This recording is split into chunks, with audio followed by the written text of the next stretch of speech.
ඊ අර ඉන්දියාවේ ප්ලේන් එකක් කඩා වැටිලා ලොකු පිරිසක් මැරුණා කියලා දන්නවද? ඒකේ ප්ලේන් එකේ හිටපු කට්ටිය ගාන 200 කියන්නේ ඔක්කොම ස්ටාෆ් එකත් එක්ක ප්ලේන් එකේ හිටපු කට්ටිය ගාන 242ක් පන්තිස්. ඒ වුණාට සමස්ත මේ මිය ගිය ප්‍රමාණය 260 ගානක්. හේතුව ප්ලේන් එක වැටෙන්නේ මෙඩිකල් ෆැකල්ටි එක හොස්ටල් එකට. hina වෙන්න එපා. ඒ කියන්නේ හිතන්නකෝ ඒ කියන්නේ ප්ලේන් එකක් එතන හොස්ටල් එකෙත් ආයි 20 ගානක් නැති වෙලා. හරිද? දැන් ඔය ප්ලේන් ගැන කියද්දි මම කියන්නේ ඒ ප්ලේන් එකේ දැනට තිබිච්ච ප්‍රශ්නේ විදියට ඒගොල්ලෝ කියන්නේ කියන්නේ තාම මේක අයිඩෙන්ටිෆයි කරගෙන ඉවර නැහැ. එන්ජින් ප්‍රොබ්ලම් එකක් හරි නැත්නම් ෆ්ලැප්ස් වල ප්‍රශ්නයක් කියලා කියන්නේ ෆ්ලැප්ස් කියලා જાතියක් තියෙන ප්ලේන් එකේ කොටසක් ඒක මේ කන්ට්‍රෝල් කරන්න පාවිච්චි කරන ෆ්ලැප්ස් කියලා.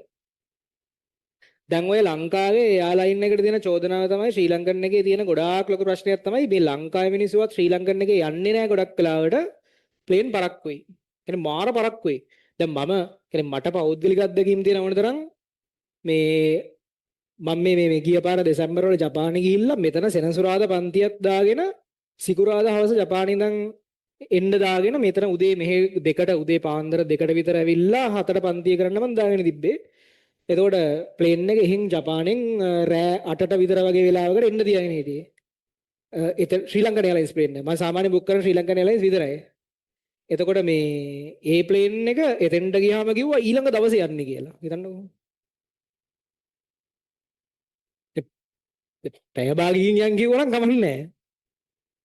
සාමාන්‍යයෙන් ශ්‍රී ලංකන් එකේ ප්ලේන් ගොඩාක් පරක්කු වෙනවා. හරිද? ඒ කියන්නේ ඔයගොල්ලෝ කියන්නේ බලන්න අනිත් එක. ඒ නිසා සාමාන්‍යයෙන් ශ්‍රී ලාංකිකයෝ ශ්‍රී ලංකන් එයර්ලයින්ස් ප්ලේන් පාවිච්චි කරන්නේ නැහැ. යද්දි පුදුම පරක්කුවක් හින්දා. මමත් ඕකට දැන් ඕක මමත් ඉස්සර දන්නේ නැති කාලේ කියන්නේ සෑහෙන්න ඒක ගැන අවුලෙන් හිටියේ කියන්නේ මේක පරක්කුයි කවුද මේ වෙන ෆ්ලයිට් එකක් තියෙද්දි කියන්නේ වෙන මේකක් තියෙද්දි ඇයි මොකටද ශ්‍රී ලංකන් වල යන්නේ මේ හෙන්න පරක් වෙනවනේ මුන් කියන්නේ. අපිට යන වෙලාවට කවදාවත් තියාගන්න බෑ. මම ඒක වැඩ කරන්න කියන නිසා මම ඒක හරියටම දැනගත්තේ. ඒ කියන්නේ ප්ලේන් එකක දැන් ආවට පස්සේ කරන්න ඕනේ රූටින් චෙක්ස් ටිකක් තියෙනවා. ප්ලේන් එකක් තියෙනවා නම් ප්ලේන් එකේ දෙනවා A B C D කියලා චෙක් හතරක්. ඒතර ඒ ටයිප් A චෙක් එකක් කියන්නේ පැය 800ක් පැය 400ක් 500ක් දූලා එනකොට A චෙක් එක කරන්න ඕනේ. A කියන චෙක් එක. B කියන චෙක් එක මාස 2කින්, C කියන චෙක් එක අවුරුදු 2කින්, D කියන චෙක් එක අවුරුදු 6කට වතාවක් ඒ හැම ප්ලේන් එකකටම මෙහෙම චෙක් කර කර තමයි ප්ලේන් තියාගන්නේ. මොකද ඔගේ සිස්ටම් ගොඩාක් තියෙනවානේ.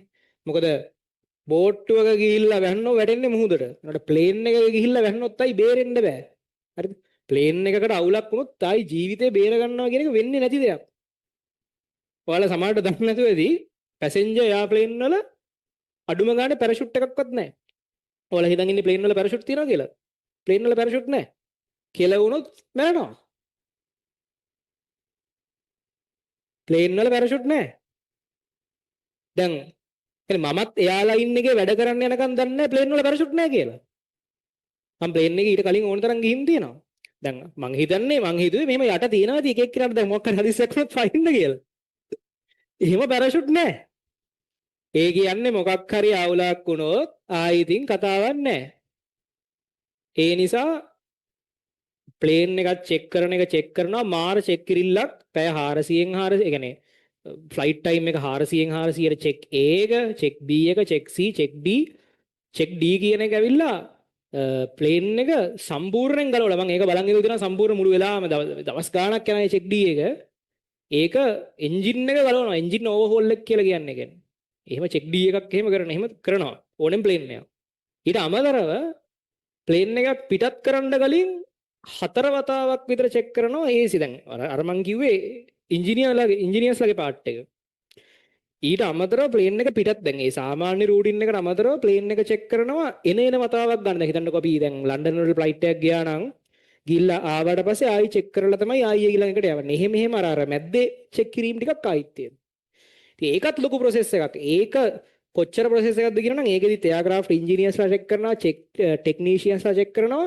ඒ කියන්නේ ඒකේ තියෙනවා ආයිසරයක් වර්ග කීපයක්. ඒ කියන්නේ දැන් ඇතුළේ ඉන්න කැබින් ක්‍රූ ස්ටාෆ් එක ඉන්නවනේ. ඒ කියන්නේ අපි කැබින් ක්‍රූ කියන්නේ ස්ටාෆ් එක. ඒක ඇතුළේ එයා හොස්ටස්ලා ඒගොල්ලෝ පවා ඇතුලෙන් බලාගෙන යනවා මොකක් හරි ප්‍රශ්නයක් තියනවාද මොකක් හරි ඇතුලෙන් ඇහැට පේන අවුලක් ප්ලේන් එකේ තියනවාද කියලා.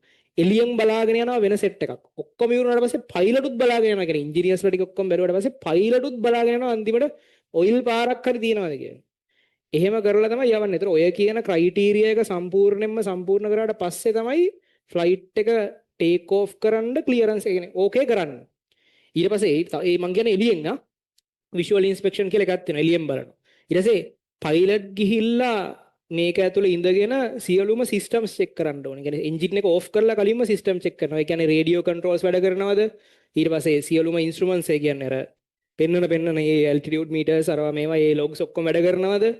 ඒ ටික චෙක් කරලා ඊට පස්සේ එන්ජින් එක ඔන් කරනවා. එන්ජින් එක ඔන් කරලා ඊට පස්සේ බලනවා එන්ජින් ප්‍රෙෂර්, ඔයිල් ප්‍රෙෂර් ඒ ටික චෙක් කරනවා. සාමාන්‍යයෙන් පැය ගාණක්. ඒ කියන්නේ ඔය කොළහෙන්දල් ලොකු පොතක් වගේ එකක් තියෙන්නේ. ඒක ඔක්කොම හරිද මේක හරි කියේ මම චෙක් කරනවා.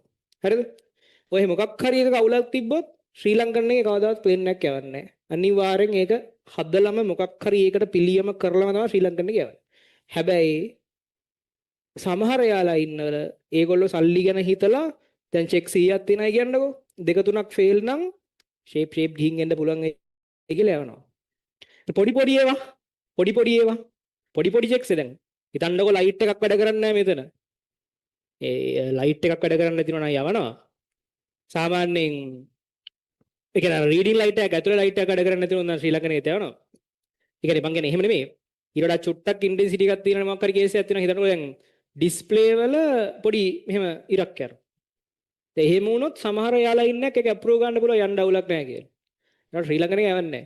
හරිද? ඒගොල්ලෝ චෙක් කරන ඔක්කොම චෙක් කරලා ඒකයි අපිට තියෙන්නේ ෆ්ලයිට් පොඩ්ඩයිනේ. ඒ කියන්නේ අපිට තියෙන්නේ ෆ්ලයිට් පොඩ්ඩයි. ඒ පොඩ්ඩෙනුත් සෑහෙන්න ප්‍රමාණයක් පාවිච්චි කරන්න බෑ. මොකද කොවිඩ් එකට කලින් කොවිඩ් එකේ අවුරුදු ගාණක් ෆ්ලයිට් එක නවත්තලා තිබිච්ච හින්දා ඒකේ යම් පාර්ට් එකක් මාරු කරන්න වෙලා තියෙනවා. ඒ මාරු කරන්න වෙන පාර්ට් ටික මේ මුළු ලෝකේ හැම ප්ලේන් එකකටම මේ පාර්ට් ටික මාරු කරන්න වෙලා තියෙනවා. ඒතර ඔක්කොටම ওই පාර්ට් ටික හදන්න එයාබස් කියන කම්පැනියෙන් එයාබස් කම්පැනියට මුළු ලෝකේ හැමෝම ඕඩර්ස් දැම්මට පස්සේ ඒගොල්ලන්ට ඒ ඕඩර්ස් ටික ප්‍රොසෙස් කරගන්න බෑ. දැන් අවුරුදු 3ක් 4ක් ගිහින් තියෙනවා. තාමත් ඒ ඕඩර්ස් ටික දී ගන්න බෑ ඒගොල්ලන්ට. ඒ කොවිඩ් මුළු ලෝකෙම බලපෑවනේ. ඒතර හැම ෆ්ලයිට් එක මේ පාර්ට් එක ඕඩර් කරනවා. ඒතර ඒක තාම දී ගන්න බැරුව ලංකාවේ A320 neo කියලා ප්ලේන් වර්ගයක් තියෙනවා. ඒ ටික නවත්තලා තියෙන්නේ ඔක්කොම ටික. ඒ ටික නැතුව තියෙන ටිකෙන් තමයි ඉතුරු ටික අපි ඇදගෙන යන්නේ. ඒ ඇදගෙන යද්දී මේ තියෙන ෂෙඩියුල් එකත් එක්ක මාර හොඳට මේගොල්ලෝ ටෙස්ට් ටික ඔක්කොම කරගෙන යනවා. ඒක හින්දායි පරක්කු වෙන්නේ. එතකොට ඊයේ අපි දන්නේ නැහැ තාම මේක මොකක්ද වෙලා තියෙන්නේ කියලා ඉන්දියාවේ සමහර ඒකේ දැනට කියන කතන්දර වැඩි. ඒක අන්තිමට තමයි බලන්න ඉන්නේ මොකක්ද වෙලා තියෙන්නේ කියලා. පොඩි කේස් එකක් තිබ්බොත් සාමාන්‍යයෙන් යවනවා ෆ්ලයිට් එක. මොකද ෆ්ලයිට් එකක් පරක් වුණොත් ලොකු ප්‍රශ්නයක් වෙනවා මෙන්න මෙහෙම. ෆ්ලයිට් එකකට දැන් හිතන්නකෝ ඉන්දියාවේ ඉඳන් නැත්නම් ලංකාවේ ඉඳන් එංගලන්තේ නම් යන්නේ නැහැ ඩිරෙක්ට් ෆ්ලයිට් එකක්. අපි හිතමු ලංකාවේ ඉඳන් සිංගප්පූරු ඩිරෙක්ට් ෆ්ලයිට් එකක් යනවායි කියලා. ඒ යන ෆ්ලයිට් එක එතන ටේක් ලෑන්ඩින් කරන්න වෙලාවක් ඒගොල්ලෝ වෙන් කරලා තියෙනවා. ඒ වෙලාවට අදාළව ගාස්තුවක් ගෙවන්න ඕනේ. ඒ වෙලාව පැන්නොත් අමතර ගාස්තුවක් ගෙවන්න ඕනේ. ඊට පස්සේ මුහුදු සීමාවන් පාවිච්චි කරනවට එක එක රටවල් වලින් වෙලාවල් ඇලොකේට් කරලා තියෙනවා. ඒ කියන්නේ එතන දැන් මෙහි ඉඳන් සිංගප්පූරුට ඇදී ඉන්දියා මොකක් හරි මේ රටවල් ටිකක් උඩින් යනවා කියලා. ඒ රටවල් වල මුහුදු සීමා දේශ සීමා පාස් කරනවට ඒගොල්ලන්ට ගෙවන්න ඕනේ ගාණක්. උඩින් ගියත් ගාණක් ගෙවන්න ඕනේ. ඒ ගාණ ගෙවන්න එකත් ඒගොල්ලෝ කියපු වෙලාවට නෙමෙයි වෙන වෙලාවක ගෙනවනම් ඒත් වැඩිපුර ගාණක් ගෙවන්න ඕනේ. ඒ නිසා ෆ්ලයිට් එකක් පරක් වෙනවා කියන්නේ ඇත්තටම ෆ්ලයිට් එක ගිහිල්ලා තේරුමක් නැහැ වගේ සීන් එකක් තියෙනවා. ඒකේ ටිකට් වලින් එන ආදායම් ටික අරගොල්ලන්ට දඩ විදියට ගෙවලා දාන්න වෙනවා ගොඩක් වෙලාට. සෑහෙන්න ප්‍රතිශතයක්. එයාපෝට් එකට ඊට පස්සේ රටවල් උඩින් යනවට ඒ විදියට ගෙවලා දාන්න වෙනවා. ඒකයි ගොඩක් වෙලාවට ශ්‍රී ලංකන් එක පාඩු ලබන්න එක හේතුවක් වෙන්නේ මොකද්ද? අර හම්බෙන ගාන ගොඩක් වෙලාවට අනිත් පැත්තට යනවා ෆ්ලයිට් එක පරක්කු වීමෙන්. ඉතින් අපිට තියෙන පරණ ප්ලේන් තියෙන්නේ ගොඩක් අවුරුදු 20 30 පරණයි බහුතරයක් ප්ලේන්. හරිද? ඔය අලුත්ම එක තමයි අවුරුදු 12ක් පරණ එක. හරි? එතකොට අපිට තියෙන ප්ලේන්, ඒ අපි ළඟ තියෙන ප්ලේන් ඔක්කොම අපි ලීස් එකට ගත්ත ඒවා තියෙන්නේ. හරි? සල්ලි වලට ගත්ත ප්ලේන් නෑ. ලීස් එකට අරන් තියෙන ෆිනෑන්ස් දාලා. දැන් 3 wheeler එකක් ගන්නවා වගේ ප්ලේන් අරන් තියෙන. ඉතින් අපේ රටේ හැටියට තියෙන සම්පත් එක්ක ඒ ගහන මැච් එක හොඳටම ඇති. ඒක ඇතුළේ විවිධාකාරයේ ප්‍රශ්න තියෙන්න පුළුවන්. නමුත් මේ ටෙක්නිකල් සයිඩ් එකෙන් පයිලට්ලා ඉන්ජිනියර්ස්ලා ගහන මැච් එක නම් හොඳටම ඇති. ඒ කියන්නේ තියෙන ටිකෙන් කොහොම හරි කිසි අනතුරක් නොවෙන්න වැඩේ මේන්ටේන් කරගෙන යනවා. එතකොට මේ ඒ කියන්නේ ඔය ෆ්ලයිට් පරක්කු වෙන්න පහුගිය ටික කියන්නේ මම එයාපෝට් එකේ ඉන්නකොට මිනිස්සු ඕන තරම් කුණු හරවෙන් මැල්ලා ගිහිල්ලා දිනවා යකෝ මේ ඊයේ මීටින් එකකට යන්න තිබ්බේ එංගලන්තේ දැන් හෙට තමයි යන්න වෙන්නේ කියලා. ඒ කියන්නේ අනිත් එක ෆ්ලයිට් පරක්කු වෙන එකෙන් තව එකක් වෙනවා. දැන් හිතන්නකෝ සමහරලාට දැන් ඇමරිකාවට එම ඩිරෙක්ට් ෆ්ලයිට් යන්නේ නැහැ. ඒතර ඩිරෙක්ට් ෆ්ලයිට් යන නැත්නම් අපි ඩුබායි වලට ගිහිල්ලා යන්න ඕනේ. දැන් අපි ෆ්ලයිට් එක බුක් කරන්නේ මෙහි ඉඳන් ඩුබායි වලට යනවා. ඩුබායි වලට ගිහිල්ලා තව පැය දෙකකින් ඩුබායි වලින් ඉඳන් ෆ්ලයිට් එකක් තියෙනවා ඇමරිකාව වලට. එහෙම තමයි බුක් කරන්නේ. ඉතින් එහෙම බුක් කරද්දී මෙහි ෆ්ලයිට් එක පැය 3ක් පරක් වුණොත් එහෙම අතනින් යද්දී අර ෆ්ලයිට් එක ගිහිල්ලා නුඹලන් ඉන්නේ නැහැ නේ. ආ මූ වෙනකන් කියලා මේ ප්ලේන් එකේ. එහෙම ඉන්නේ නැහැ නේ. ඒතර එහෙම පරක් මට එහෙම වෙලා තියෙනවා. මං එහෙම එක රටකට යන්න ගිහිල්ලා තායිලන්ඩ් වලට ගිහිල්ලා තායිලන්ඩ් වලින් ඉඳන් තමයි අනිත් රටට යන්න තියෙන්නේ. තායිලන්ඩ් වල අනිත් ප්ලේන් එකේ තියෙන උදේ 10:05ට නම් මේ ෆ්ලයිට් එක ශ්‍රී ලංකන්මයි. මේ ෆ්ලයිට් එක ගිහිල්ලා උදේ 10:45 විතර තමයි එතෙන්ට ගියේ. ඒතකොට කලින් 9:00 විතර එන්න දිවිච්ච එක. ඉතින් ඊට පස්සේ අර දෙවෙනි ෆ්ලයිට් එක මිස් වෙනවා. දෙවෙනි ෆ්ලයිට් එක මිස් වුණා සමහරට ඊළඟට දෙවෙනි ෆ්ලයිට් එකකින් තව දවසක්. ඒතකොට අපි තායිලන්ඩ් යන්න හිතාගෙන ඉඳලා නැතුව එක දවසක් තායිලන්තේ ඉන්නවා. හරිද? එහෙම තියෙනවා. ඒ වගේ මේ ෆ්ලයිට් පරක් වෙන එකත් එක්ක සෑහෙන දේවල් වෙනවා. ඒ වුණාට